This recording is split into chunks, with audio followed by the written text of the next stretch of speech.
And what we're doing when we take the action of being angry, we are actually getting the persons in our life who are going to absorb our anger the easiest and dumping our anger on them, which is one of the most unloving things you could ever choose to do, actually.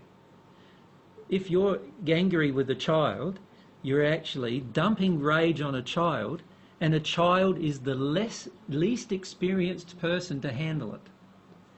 Now, if I dump my anger on you, you're a grown-up, right? You are more experienced in handling anger, and also you have a sort of a sense of yourself, maybe, in comparison to myself. So you could go, oh, AJ's a bit overboard there, what's going on with him, you know?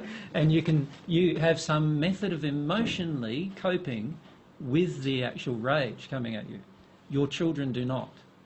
And then we've got to ask ourselves, why is it that we choose our children to be the recipient of our rage rather than someone else, rather than someone who can cope with it? The real question, though, is why do we even get into a rage in the first place? There's got to be an underlying cause. Now, if you focus on finding the underlying cause, praying about the underlying cause, you'll eventually find the underlying cause. When you find the underlying cause, it will always be associated with some grief. When you release the grief, you will no longer ever take the action. You will never yell and scream at them again, under any circumstances. And that's proof that you've found the cause. Does that make sense? If you do find yourself yelling and screaming again sometime in the future, you know for certain you have not yet found the cause. As soon as you find the cause, you will be able to resolve the issue from that point on. What happens, unfortunately, instead, is the majority of us feel the effect, which is, wow, I just got angry. Oh, I feel a bit ashamed of myself. I attacked myself, criticised myself, stupid man or woman, what did you do that for? You know, and then we apologise to our children, not really meaning it yet, because we still haven't found the cause. We know damn well probably that we're probably going to do it again at this point, because unless we address the cause, we are definitely going to do it again.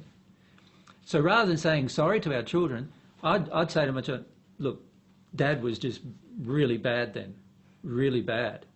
Everything that he said, you just need to forget if you can. And what I'm going to do is I'm going to focus now on never doing that again with you by finding the reason why I feel this way. So rather than saying sorry, hugging them or whatever, I would actually do that. And then I would sincerely address inside of myself the reason why I took the action, yeah, whatever that reason is. Yeah. Now, you will find the reason is always associated with something going on in your life, and usually in addition to something that went on in your own childhood.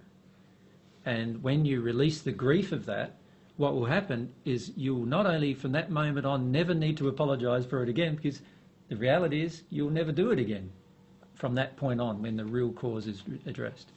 Now, this also applies to things like sexual infidelity in a relationship, for example. It's the same principle. Until the person who's committed the infidelity is actually truly finding the cause, the reason why they chose to do that, they will potentially do it again.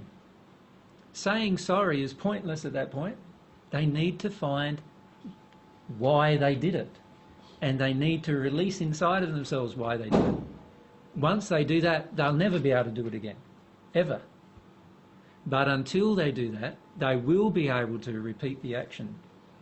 And that's the problem that we have faced. Many times what we do is we correct the effect. We feel bad about the effect, but we don't want to or have a sincere desire to address the cause. And because of that, we continue doing the same thing over and over again. So if I find myself doing the same thing over and over again, I stop apologising for doing it. I tell myself firstly that I must want to do it, and therefore I must have a fairly big fear driving my desire to do it. And then I look at what I'm afraid of, what it is that drives my desire to do something that's unloving. And that applies with my children or with anybody else. Yeah. You understand? Actually, I don't feel equipped to answer this point, so I'm asking it as a question. It's about the true meaning of repentance and saying sorry, what it really means when I am sorry. So you've talked about connecting to the cause. Obviously, if I'm just self-punishing, going, yep, sorry, I'm a bad person, and I might even feel I see the harm that I've caused in you, and I might... But not enough to address the cause. That's right. So I have a response to that, but because I'm afraid of the cause, I just go sorry and self-punish. So my question is about the connection to your pain.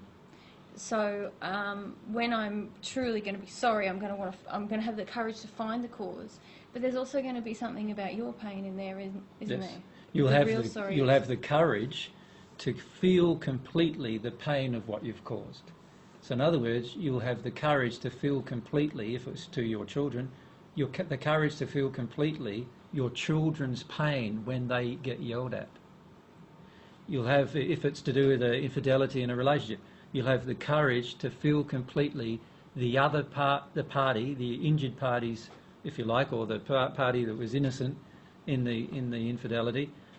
You'll have the courage to feel their pain of the betrayal of the relationship. You will have the courage to actually feel it and experience it, feel it as a feeling.